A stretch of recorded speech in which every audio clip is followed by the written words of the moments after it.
خانہ کعبہ کے یعنی اس مقدس جگہ سے بھی زیادہ اس کی قیمت ہے، مگر ہم کتنا کعبہ روزانہ ڈھاتے ہیں۔ اگر کسی انسان کے ساتھ ہم نے فراڈ کیا ہے، اس کو دھوکہ دیا ہے، گھر پہ جا کر وہ سامان کو دیکھ رہا ہے کہ ہم نے یہ فلاں جگہ سے یہ سامان خرید کر میں لایا ہوں، مگر یہ سامان تو جتنی قیمت کی ہونی چاہیے نہیں ہے، اس نے مجھے ٹھگ دیا ہے، اب اس سے تکلیف ہو رہی ہے۔ تو یہ تکلیف یعنی ایک مومن کے دل کو بہت ٹھیس پہنچانا گویا کہ خانہ کعبہ کو ڈھانے سے بھی بڑھ کر۔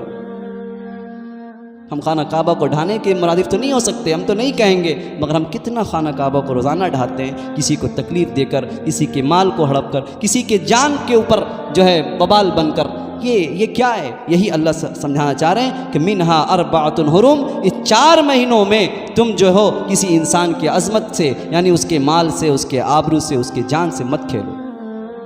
تو 4 ایسا نہیں 4 مہینے کے اندر کرنا ہے، نہیں بچنا ہے اور 4 مہینے کے بعد جو ہے ہم شروع کر دیں گے۔ یہ اہمیت بتانی ہے اللہ کو کہ اس 4 مہینے کے ساتھ ساتھ 12 مہینے یہ ایک مومن اور ایک انسان کے اندر یہ انسانیت ہونی چاہیے کہ ہم کسی کو اپنی ذات سے کسی کو تکلیف نہیں پہنچائیں گے۔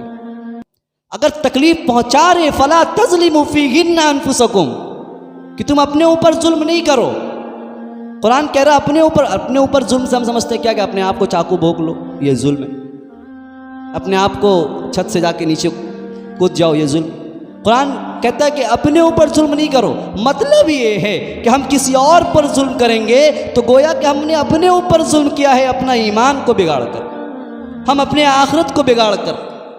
ہم جو ہے جنت کی طلب کو چھوڑ کر ہم جو ہے جہنم کو اپنا ٹھکانہ بنا رہے ہیں۔ یہی اللہ کہتا ہے کہ اپنے اوپر ظلم مت کرو، تم ایسا کر کے اپنے اوپر ظلم کر رہے ہو۔ بظاہر تو مال کے ہڑپ کر اور کیا کیا کر کے تم تو بظاہر بہت بڑے پراپرٹیز کے مالک بن جاتے ہو، مگر یہ تم نے اپنے اوپر ظلم کیا ہے۔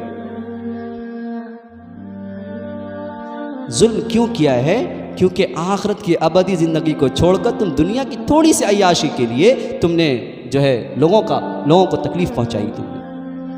اللہ کے نبی جناب محمد صلی اللہ علیہ وسلم جو ہے خانہ صحابی رسول سننے لگے کہ اس کی عظمت، تو اللہ کے نبی نے کتنی انسانیت یعنی انسان کی امپورٹنس کو بیان کیا، ان کی اہمیت کو بیان کیا کہ اس کے جان، اس کے مال، اس کے اب اسی لیے کہتے ہیں نا کہ ہر وقت انسان کو ڈر لگا رہنا چاہیے کہ کہیں تو میرے حقوق کسی کے پامال تو نہیں ہو رہے ہم سے، کہیں حقوق تو پامال نہیں ہو رہے، میرے بہن کے حقوق، میرے بھائی کے حقوق، میرے ماں باپ کے حقوق، باپ بچے کے جو حقوق ہیں، ماں باپ کے حقوق ہیں، رشتہ داروں کے، پڑوسیوں کے، دوستوں کے، احبابوں کے جو حقوق ہیں کہیں ضائع تو نہیں ہو رہے، کہیں ہم کسی کو دھوکہ تو نہیں دے رہے ہیں، کہیں کسی کی جان پر ہم جو ہے کہ اگر ہم خود تو قتل نہیں کر رہے مگر ہم دوسروں کو پیسے دے کر کے قتل کروا رہے ہیں، یہ بھی تو قتل کے ہی اس میں ہے نا۔ اور یہ چیز تو تھوڑا یہ قتل والا مسئلہ تھوڑا سا اوپر چلا گیا، یہ اکثر لوگ نہیں کرتے، مگر یہ والا آبرو والا یہ ہم سب سے ہو رہا ہے آج کل، ہم کو یہ ذہن میں ہی نہیں آتا، ہم تو اس کو ٹیلنٹ سمجھتے ہیں، کسی کو تکلیف دے کر ہم سوچتے ہیں یہ میرا ٹیلنٹ ہے، یہ میرا فن ہے۔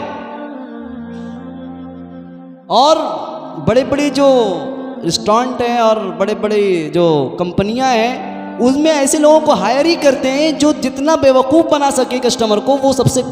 اچھا انسان ہے اور بہت زیادہ پھرتیلا ہے اور ذہن کا بہت تیز ہے، جو دھوکہ دے دے کے دیکھیں یہ اچھا، یہ سامان یوں ہے یوں ہے یوں ہے، یہ کام ہے، مگر وہ گیا تو اس کا سائیڈ ایفیکٹ نظر آ رہا ہے۔ تو یہ ہمارے لیے نہیں ہے، اسلام قرآن اور حدیث میں صرف لکھنے ریٹن چیز نہیں ہے۔